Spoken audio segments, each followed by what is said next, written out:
Tilehurst End podcast by Reading fans for Reading fans. Hello and welcome to the Tilehurst End Weekend Preview. It's a trip to see a familiar, positive face for Reading on Saturday as they visit Nigel Adkins Hull City, with the Tigers still harbouring faint playoff hopes. My name is Olly Allen, your host for today's show, and I'm pleased to say that I'm joined by the editor of the Tilehurst End, Simeon. How's it going, Sim? I'm very well, thank you. How are you, Olly? I am missing Tom a little bit, it has to be said. All right then. It's a more than capable replacement, but it is very odd not having Tom on the other end of the line. But I'm sure you'll do a fine job. Thank you very much. And of course, moving into that Hull game this week, and then off the back of the 2-1 win over Preston last weekend, a fantastic result, one that was discussed, of course, in detail on the main show earlier in the week with Mark Mayo and Dan Wimbush. So go back and listen to that if you haven't already. But that result has left Reading 4 points clear of the relegation zone with 7 games remaining. I think many people have said that sort of 2 more wins should do it now for Reading in terms of survival-wise. I think Jose Gomes has set a target of 47 points, so that would be 2 wins and a draw. But would you agree with that, Sim? Obviously, could we get one of those wins against Hull this weekend, or is it perhaps more the home games, maybe against Brentford and maybe Birmingham, that we can perhaps rely on more? Don't see any reason why we can't beat Hull at the weekend, to be honest. I think going back a couple of months, it's the kind of game when you really would have kind of struggled to see Reading getting anything from it. We really just leaked goals a couple of months ago and didn't stand much of a chance in games like this against a potentially very dangerous Hull side. But at the moment, we're much better defensively, which helps us on the road a lot, obviously, and been able to grind out a couple of 0-0 draws, which really helps. So even if we don't get that win, then we can still hopefully get a point, which will put us 1 point closer to safety at the end of the day. Looking for the rest of the season, I guess another 2 wins should do it, but obviously, hopefully, you don't want to be kind of looking just at the home games and putting too much pressure on the Brentford match and the Birmingham match on the last day of the season. Hopefully, get something at Hull and maybe even spring a surprise at Norwich. Not particularly likely. Very, very optimistic. You never know. Weirder things have happened in football. Yeah. But I guess with games coming up against sides like West Brom and Middlesbrough, there is a potential for an upset. Not particularly likely, but if we do get something from there, then it takes the pressure off other games. Yeah, I think especially with Birmingham now being dragged into the relegation battle, I think you don't really want to be going into that final game of the season, with an awful lot riding on it. But it would make for great drama, I suppose. But I mean, this is certainly a must-win game for Hull. I think, especially if they are, still got any hopes of getting into those playoffs. Currently 12th in the table, the Tigers, and 6 points off the top 6. So sort of they're sort of the very bottom of those teams, sort of still fighting to get into the playoffs. I mean, their recent form of late has been slightly inconsistent. They won at last week Ipswich 2-0, I believe.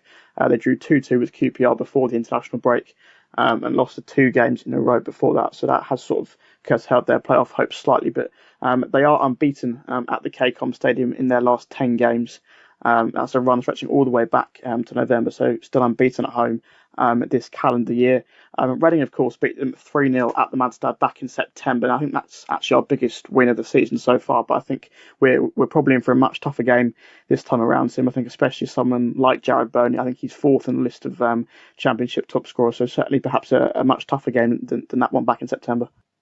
Absolutely, we made it look pretty easy on the day, to be honest. I don't think we had to play at our absolute best, but we made it look pretty comfortable in the end. I know Hull had, I think it was 3 goals ruled out in the game back in September, which obviously was a little bit of a worry, but on the whole the game was pretty comfortable and a rare kind of moment of joy and comfort under Paul Clement, which we didn't really get very often under him. But obviously it's going to be very difficult this weekend, much different Hull side that we're facing, particularly as looking at the form of Jared Bowen, as you mentioned. I think it's about 7 goals in his last 10, very impressive, and I'm sure he's got a bigger career ahead of him, no disrespect to Hull, but I'm sure he's got a potential future in the Premier League further down. But I think just looking at the form table, you look back at that Preston game and that shows just how easily the form book can be ripped up, to be honest. Yep. Preston were unbeaten in 12. I think they won their last 6 away from home. But if you put in the right performance and you can upset that, form books are there to be ripped up, simply put. And if Reading turn up and give a good count of themselves, then there's absolutely no reason why we can't win. The form book will be irrelevant if we do ourselves justice. I always rely on you, Sim, for a bit of optimism ahead of any Reading game. I mean, in terms of how we're going to set up for this one, obviously we've seen, as you mentioned, under Jose Gomes, especially in these away games against mid-table sides, it has often ended 0-0, as you mentioned, against QPR, Sheffield Wednesday and Stoke, all away from home, ended 0-0, as it did, of course, at home to Aston Villa. I mean, do you think we'll see much of the same against Hull? I think that's, it's sort of been, tend to be quite conservative going forwards, perhaps, lacking that clinical finisher. But obviously, whilst the defence, of course, has also been shored up by the additions of Emi Martinez and Matt Miazga. I think what those additions have brought to us, and the defensive stability in general, is that we're now able to play a different kind of football. It's not just about keeping the ball and dominating possession, but we are able to keep it tight at the back and then hit teams on the counter, which was in many ways the story of the game against Preston, that we had to soak up a lot of pressure. We had to go for long periods without the ball. And two of the goals that we scored were very kind of opportunistic on the break. It was a very quick move up the pitch for our first goal, John Swift playing it into Barrow and then getting it across to Mate, and we might have to rely on those kind of goals a lot more for the rest of the season, particularly on Saturday in a tough away game. And if we can keep that idea of counter-attacking football, fast counter-attacking football going, then there's no reason we can't nick stuff on the break. You look at, say, the Rotherham game as well, with a good quick move up the pitch from Ajaria. Similarly, the two goals at Ipswich, Oliveira getting the goal and then Barrow getting a very kind of rounding off a very quick counter-attack. So it's definitely a theme under Gomes, and hopefully something we can continue to build on. Well, Hull are the favourites for this one with the bookmakers. These odds, according to Oddschecker, are the most commonly available ones from their hashtag GambleAware. Hull are 5-6 to get the win. Reading are 16-5. The draw is 13-5. So the bookmakers clearly seeing the Tigers as the favourites. But let's hear from the man himself then, Jose Gomes. He's been speaking ahead of Reading's trip to Yorkshire. We know that we will face a team that in the last 10 games at home they didn't lose. So they drew 3 and they won 7. So the results talk by themselves. It's a tough team, great players, a lot of goals for their wingers and the striker. Very dangerous team in their attack, solid in their defensive organisation. But we must look to ourselves, and we can expect from us is we must keep the foot on the pedal. Well, you've heard from Jose Gomes then. It's now time to get the Hull opinion on things as we head into the view from the Town End. A bit of a pre-warning. We did have some technical difficulties recording this early in the week, so don't be surprised if it does sound a bit strange. I think after the first question, it sort of jumps a bit, but the rest of it should be okay. It's a great insight into all things Hull City. The view from the Town End. What the opposition think. View from the Town End time now, and as Reading prepare to travel to Hull City on Saturday this week, I'm joined by Tigers fan Kathryn Batte. Now, Kathryn, obviously, Nigel Adkins is always a key talking point whenever these two sides meet. Obviously, a former Reading manager, and he's had quite an impact in the last couple of months. Obviously, last time these two sides met, ended 3-0 to Reading, and there was sort of queries about whether Adkins would stay in the job. Obviously, Hull in a relegation zone, I think, until the end of November. But since then, you've gone on a remarkable run of form. Currently outside of the playoffs, 5 points separating between you and 6th place. I mean, how much of an impact has Adkins had on that? We had a big squad overhaul in the summer, and we had a few inexperienced players, especially in the defence, and he managed to build up this partnership between Jody DeBice and Reece Burke, which was there at the start of the season, but it wasn't working particularly well. There was a lot of mistakes creeping into the games, but the two of them, from about November onwards, seemed to finally sort of develop this partnership, and we became a lot harder to beat. And also, obviously, Jared Bowen started scoring regularly, partly due to Kamil Grzycki coming back into the team fully fit, chipping in with a few goals himself, but obviously creating a lot of chances for Bowen, who seemed to find his confidence, and we just kind of went from strength to strength from, like you say, about the end of November. And it was just unfortunate that we had a couple of injuries that meant he couldn't sort of sustain it to the extent that we were going on. I don't necessarily know if he's changed the way we've played. I think he's just managed to get the players playing to the system that he wanted them to. Yeah. The players are more confident than they were before, which I think is a big part of it. Another one I didn't mention earlier was Kevin Stewart. He had a bit of a shocker when we came to Reading earlier on in the season, but managed to turn it around remarkably and has been a big part of that turnaround in form.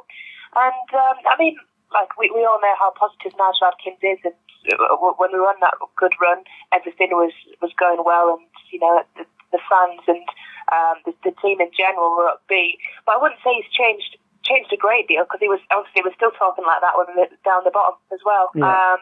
The run's not been perfect. There's still a few flaws within the way we play and some of the decision making at times. But I think he's just gotten playing confidently, and we've moved on massively since the start of the season.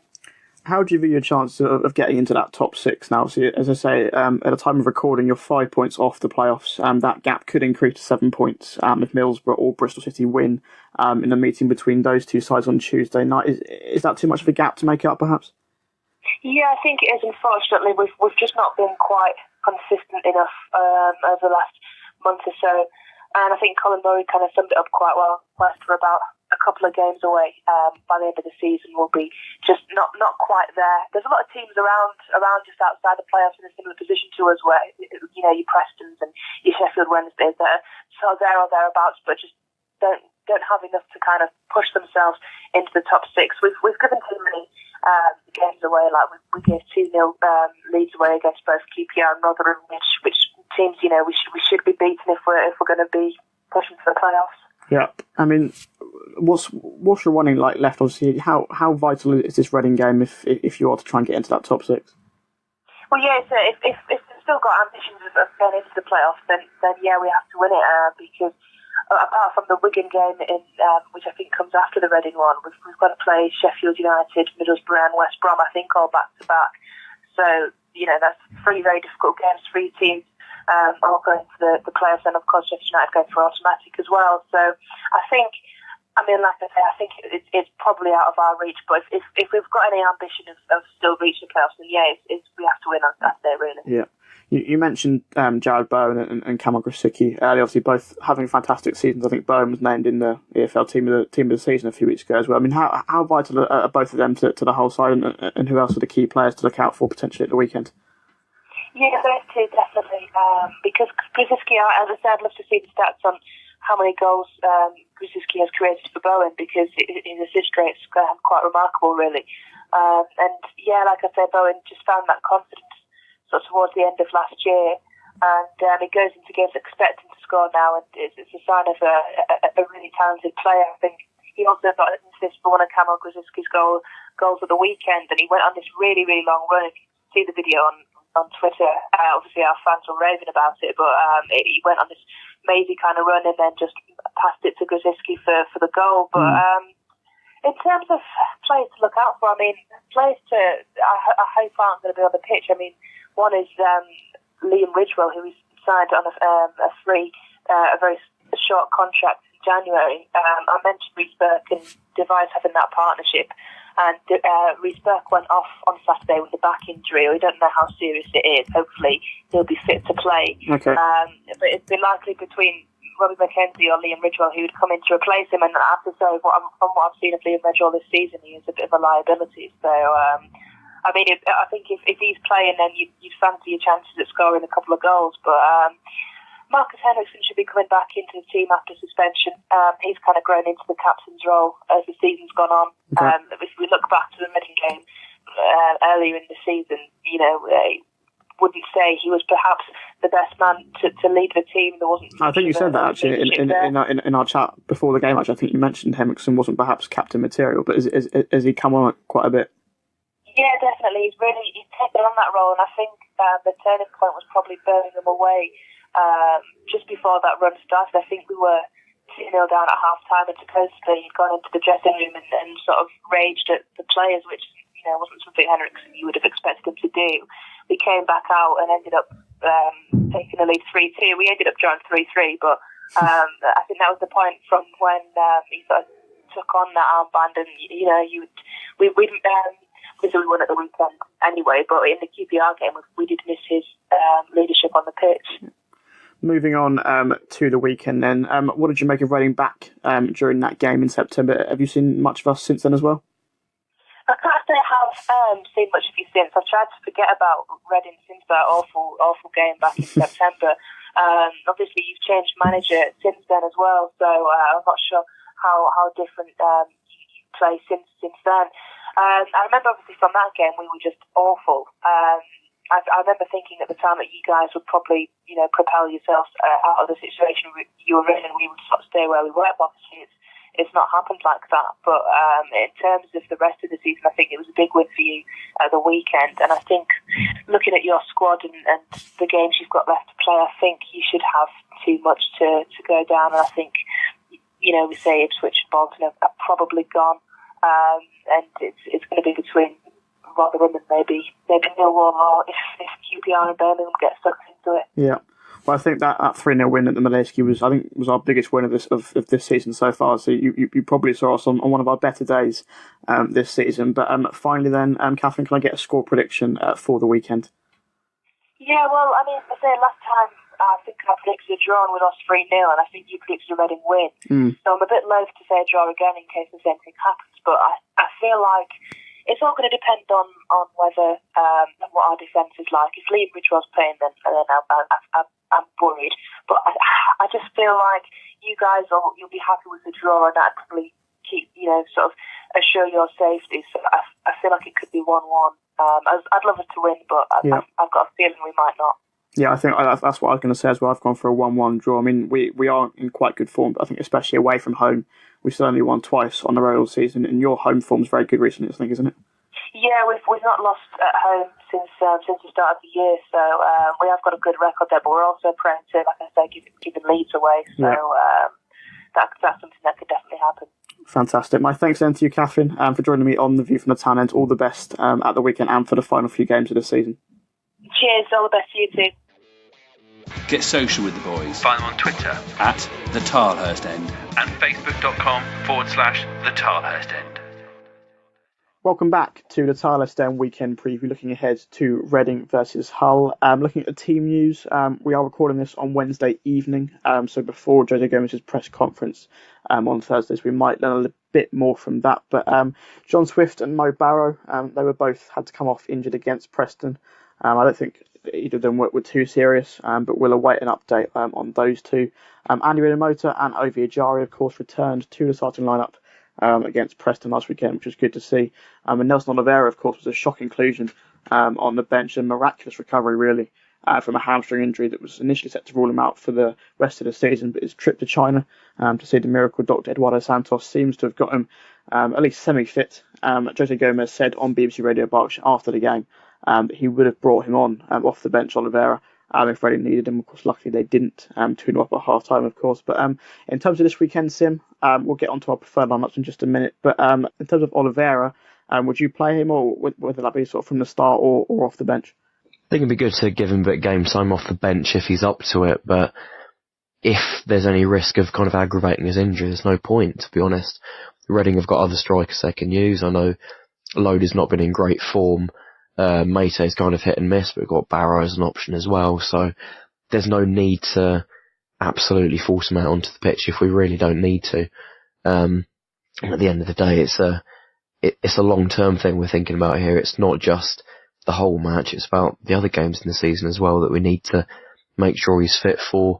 I know he's not going to be available on Wednesday night for the midweek trip to Norwich because he's presumably unable to play against his parent club, but hopefully he can get, say, 20 minutes or so against Hull. I wouldn't risk him for more than that unless they're really confident that he can play. What I will say about his miraculous recovery is I had a little look at Eduardo Santos' record just when that story came out, and it did seem that he got David Luiz fit and ready to play, I think about 70 minutes in just a matter of days after apparently suffering this really severe hamstring injury. So I wouldn't put it past Oliveira if he can get half an hour or an hour up at Hull. Obviously, it's different circumstances to David Luiz's injury, but that is a precedent that we could see a particularly quick recovery in Oliveira coming back and playing quite a lot quite soon. But obviously, we'll have to see. I think we should probably get Eduardo Santos over to the Madejski Stadium for some sort of lap of honour, I think. But before the end of the season, if he manages to get Oliveira back fit in time. In terms of players who are missing, though, Sam Baldock, I believe, is virtually fit. I think could feature this weekend, and we'll learn more about him at the press conference. John Daly Bodvarsson, he's still out. Omar Richards as well, also out. Anthony Yakola, I presume, is still out injured, I think, because Sam Walker remained on the bench against Preston. No one really knows what's going on with Zaid Ezzat-Allahi. I honestly doubt we'll see him play for Reading again, especially with that loan limit as well, even if he is fit. And then Jordan Abita, of course, still out as well. With all of that in mind then, Sim, what would your starting 11 be against Hull? I'll just keep the same one as the Preston game, if possible. Good to get a bit of consistency going. We've seen that really pay off defensively. Actually, you look at the back five we've had under Jose Gomes, and it's stayed pretty constant. Ever since Miazga and Martinez came in, really, we've been able to put out that same back five, and it's paid off with some, generally speaking, some good defensive displays. So no need to change that around. I don't think there's any more quality in central midfield that we can bring in off the bench. And out wide and up top as well, Mate and Barra scoring a few goals at the moment, and yeah, I don't see any need to change any of that, really. Maybe a few tweaks here and there. I noticed that because Preston played quite a high line against us at the weekend, it was a good idea to play Mo Barra as an out-and-out striker. He's good at using his pace to get in behind, and but maybe then we'll need Yaku Mate up top on Saturday if we have to hold the ball up a little bit more, if we have to kind of use his pace and power to a greater extent than we needed him at the weekend. Maybe we'll see that kind of little switch around between the players who are in the team already, but I don't see a kind of a swap between them and who's on the bench. Yeah, I'd keep the same team as well. So that's Martinez in goal, Yeardon right back, Blackett left back, Moore and Miazga in the centre, Villamotor and Lewis Baker, sort of the holding players, John Swift in the attacking midfield role, Ejaria on the wing, and then either, as you say, either Mate or Barrow, one of those will go on the wing, and one of those will go up front. But as I say, potentially question marks over Swift and Barrow. Obviously, they've been two of Reading's better players in recent weeks, as you mentioned, both crucial against Preston. Barrow's heading up Mate's goal, of course, and then scoring himself, and John Swift providing that fantastic assist, or the assist to the assist for Mate's goal with that wonderful through ball to Mo Barrow. I mean, if both of those can't make this game, Sim, do you think we're sort of looking at straight swaps if they do miss out? I mean, perhaps Michael Olly to come back in, or Liam Kelly if John Swift's out. I suppose Gaff McCleary or Callum Harriott, the options to replace Mo Barrow. Need to see if Baldock's available, to be honest, because obviously he'd be a big contender for a starting spot if he is available to play. McCleary did pretty well against Preston. I thought he gave us a good outlet on Saturday, so there's every chance that he could come in and have a start. Harriott as well. It all depends, really. Different ways of setting up, obviously, depending on who's available. I wouldn't risk Elise again, to be honest. I liked him against Bayern Munich, but he did look a bit raw. He really showed that he didn't have the same experience as the other ones out there, and similarly against Stoke, you could tell that he didn't quite have that ability to influence the game in the same way as others, so I wouldn't bring him in. Mentioned that Bayern Munich game, we'll mention that briefly. Obviously, the under-23s lost to Bayern Munich in the Premier League International Cup 3-1 on Monday night. Obviously, you were there, Sim. Did any of them particularly catch your eye? Obviously, we've seen Jose Gomes not afraid to throw youngsters in so far, giving debuts to Michael Olise and Ryan East. Obviously, East out sadly for the season through injury. But I think there were sort of 5 or 6 players in that academy side against Bayern Munich that have played first team football. Did anyone particularly catch your eye? mainly players in central areas, actually. Josh Barrett and Jordan Holsgrove, I thought, were really creative on the ball, really proactive, really wanted to make things happen, and tried some of the kind of inventive passes that you want to see from young players. Reading kind of played I want to say, kind of a 3-4-3, which is obviously a little bit different to what we see under Jose Gomes, but it allowed players like Barrett and Holsgrove to get on the ball in central areas and use the wing backs we had. Teddy Howe as well on the right looked pretty dangerous going forward from a right wing back role.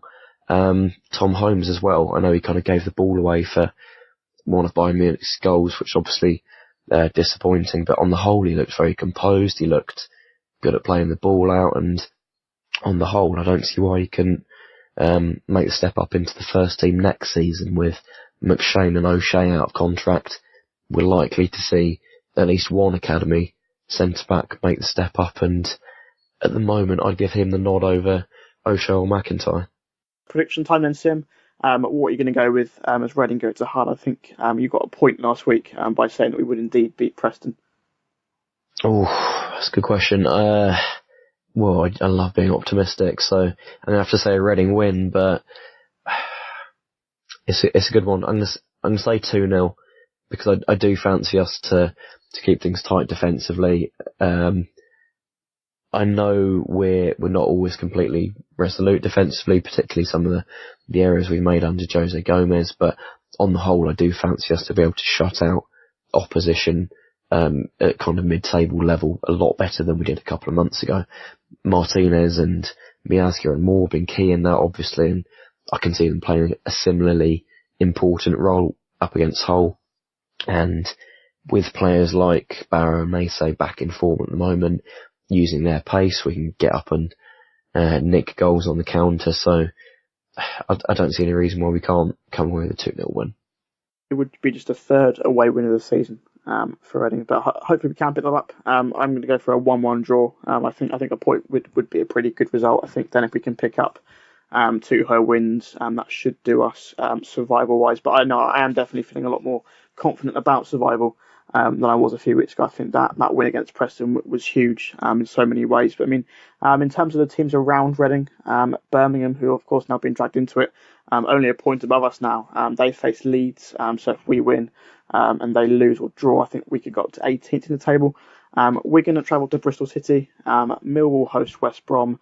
Rotherham play Nottingham Forest, and then at the very bottom of the table, Ipswich and Bolton face off, although I think at the time of recording, that game is in potential doubt with the safety concerns over Bolton Stadium, one of their many problems at the moment. So a few tricky games in there. I think obviously Rotherham's the key one as they're currently occupying that 22nd spot. But you might say, Sim, that they potentially have the easiest game of the lot on paper at least.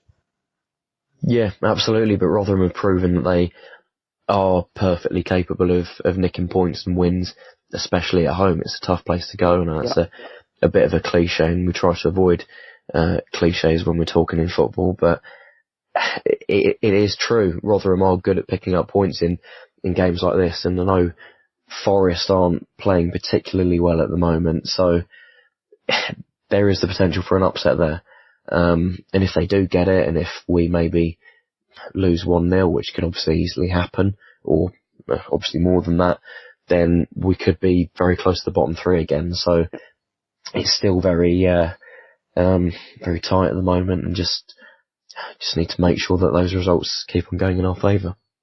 It'll be interesting to see how Rotherham react, of course, to that 6-1 defeat they suffered last weekend against Derby, and obviously a massive hit to their goal difference. But it'll be interesting to see how that will affect them mentality-wise as well. Well, Mark will be back with the main show after the Hull game to look back on all of the weekend's action, hopefully with Reading 7 points clear of danger. Well, that's perhaps a bit optimistic. But this show will then be back to preview the Brentford game this time next week. Of course, we also face Norwich away from home on Wednesday, so that one will be looked back on briefly as well. Of course, all of those games will be covered on the tilehurstend.com, where at the moment you can find our Player of the Month vote. You can pick from Mo Barrow, Emi Martinez, Yaku Mete, Matt Miazga, or Liam Moore for your Player of the Month for March. I think obviously quite a good month for Reading, so potentially a tough decision there. There's also a loan watch on the site as well, so you can find out how the likes of Vito Manone, Joey Vandenberg and Sonny Aluko are getting on, as well as a few youngsters. With all of those plugs out of the way, all there for me to say then, Sim, is thank you very much for joining me on the Tilehurst End Weekend Preview this week. Thanks for having me. No worries at all, and hopefully you'll be back at some point for the remainder of the season. I think we've got 5 more of these shows or something to go until Reading hopefully secure survival. But as always, a big thank you at home for listening as well. Have a safe journey. If you are heading up to Hull on Saturday, come on you Rs. The Tilehurst End Podcast. By Reading fans, for Reading fans.